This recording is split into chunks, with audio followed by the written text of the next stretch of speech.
$65 billion. Gone. Not stolen in a midnight vault heist, not wired offshore by hackers. Handed over, willingly, by some of the smartest, richest, most careful people on the planet to one soft-spoken man in a lipstick-red office tower in Manhattan. And for years, nobody noticed a thing. We'll get to the night it all came crashing down, the night he sat his own sons down and confessed. But first, you need to see the trick. Because here's what nobody tells you about the biggest fraud in history. It wasn't clever. It was almost insultingly simple. And if you'd been there, in that room, looking at those statements, you'd have handed him your money too. Let's break it down. Picture it. It's the 1990s. You've worked 40 years. You've got a nest egg, and you are terrified of losing it. You don't want excitement. You want safe. You want to sleep at night.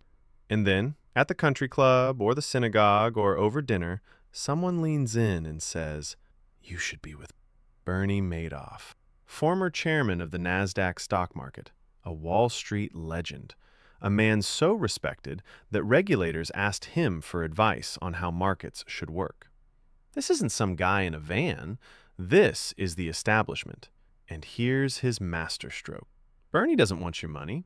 He turns people away. He plays hard to get. You can't just call Bernie and invest. You have to be invited in.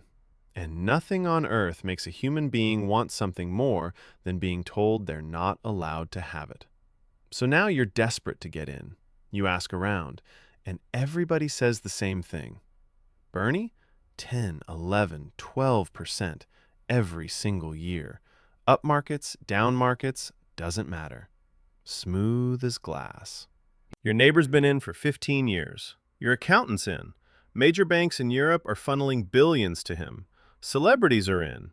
Kevin Bacon, Kira Sedgwick, Steven Spielberg's charity. Even Holocaust survivor and Nobel laureate Elie Wiesel put his foundation's money and his own life savings with Bernie.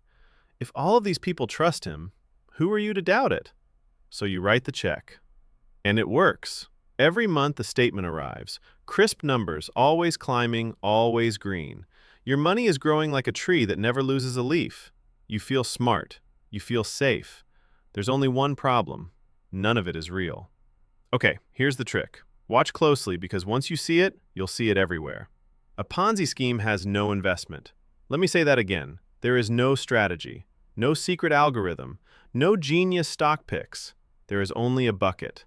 New investors pour their money into the bucket, and when an old investor wants their profit, you reach into that same bucket and hand them a piece of somebody else's money.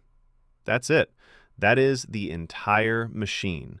The deposit from investor number 900 pays the fake returns of investor number 1, round and round. As long as more cash flows in than flows out, the bucket never runs dry, every statement looks gorgeous, and nobody asks questions. Now, Bernie was smart enough to know "trust me" wasn't enough, so he invented a strategy with a name fancy enough to make your eyes glaze over: the split strike conversion. He'd buy a basket of big blue-chip stocks and protect them with options. Sophisticated, dull, reassuring. It was a complete fairy tale. Years later, investigators checked the math. The volume of options Bernie claimed to be trading was bigger than the entire market for those options. We're talking more contracts than existed on the whole planet. It was physically impossible. The trades didn't happen. Not most of them. None of them. For decades, the man managing billions of dollars was, in reality, running a small army of clerks who printed fake statements on the 17th floor. And remember that $65 billion headline number? Here's the gut punch. Most of that money never existed. The actual cash people handed over was closer to $19 billion. The other $46 billion? Pure fiction. Fake profits typed onto statements that investors thought they owned. People were millionaires on paper, off money that had already been spent paying somebody else. But here's where it gets worse. Because one man saw through all of it, almost instantly. And nobody listened. His name was Harry Markopolos, a financial analyst in Boston, handed Madoff's numbers by his own boss and told, "Copy this. Make us these returns. He studied the math for, by his own telling, about 5 minutes, and he knew it was a fraud. Why? The returns were too perfect. Real markets are chaos. They spike, they crash, they panic. Bernie's results just rose, quietly, relentlessly. A straight, smooth line through booms and busts alike. It was a heartbeat that never changed, no matter how hard the world was running. And Markopoulos knew, that's not investing. That's a drawing. So he did the responsible thing. He went to the SEC, the Securities and Exchange Commission, the government watchdog whose entire reason for existing is to catch exactly this. He warned them in the year 2000. He warned them again and again for years. He handed them a detailed report with a title that left no room for confusion. The world's largest hedge fund is a fraud. They investigated, and they found nothing. More than once. The regulators were standing inside the burning building, sniffing the smoke, and walking right back out. Madoff was so respected, so connected, so untouchable that the warnings just bounced off. So if the detective couldn't stop it, and the government couldn't stop it, what did? Simple math. The thing that kills every Ponzi scheme in the end. In 2008, the global financial crisis hit. The whole economy seized up, and suddenly everybody needed cash at once. Madoff's investors started asking for their money back, around $7 billion of it, all in a rush. But you remember the bucket? There was no real money in it. There was only the next deposit. And in a market-wide panic, there was no next deposit. The bucket ran dry.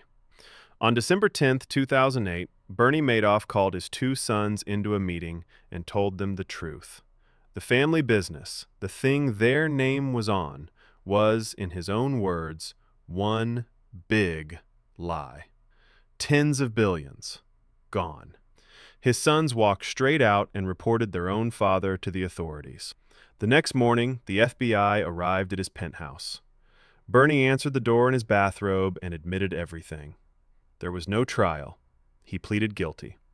And in June 2009, a judge sentenced a 70-year-old man to 150 years in federal prison. He would die there in 2021. But the real cost was never in the courtroom. Charities that built hospitals and funded scholarships were wiped out in a single morning. Elie Wiesel's foundation, gutted. Ordinary retirees who'd handed Bernie everything were left with nothing, in their 70s and 80s, starting over. And exactly 2 years after the arrest, to the very day, one of Madoff's own sons died by suicide. The damage wasn't just financial, it was human, and a lot of it could never be undone. A man named Irving Picard spent the next decade clawing money back from those who'd pulled out early and recovered billions for the victims. But most of it back, eventually, doesn't return the years or the trust or the people who didn't survive it. So here's your payoff, the part that actually protects you. Because Ponzi schemes didn't die with Bernie Madoff, there is one running right now somewhere with these exact same fingerprints. Learn them and you'll spot it from across the room. Red flag number 1. Returns that are too smooth. Real investments wobble. They have ugly months. If someone's offering steady, consistent gains year after year in every kind of market, that's not a genius. That's a flat line drawn with a ruler. Red flag number 2. You can't actually understand how the money is made. Bernie hid behind a fancy phrase nobody could explain. If the person holding your money can't describe their strategy in plain English, or acts insulted that you even asked, walk away. Red flag number 3. Cashing out is strangely difficult, and they're always nudging you to reinvest instead of withdraw. In a Ponzi, your payout is their enemy. Every dollar that leaves the bucket is a threat. They will do anything to keep your money inside. Red flag number 4. Nobody independent is checking the books. Madoff audited billions of dollars using a tiny 3-person accounting firm working out of a strip mall. Real money is held and verified by large, independent custodians. If one person controls the investing and the statements and the audit, then there is nobody left in the world who can catch the lie. And the big one. Red flag number 5. The only proof it works is that other people are in it. Everybody's making money. My friend's been in for years. That is not evidence. That is the trap itself. In a Ponzi, the early investors really do get paid with the new victim's money. And their happiness is the exact bait that pulls the next wave in. The smiling investors aren't proof it's safe. They're the lure. So, simply, make sure your money sits with a real, separate institution you can actually call. Confirm the auditor is real and independent.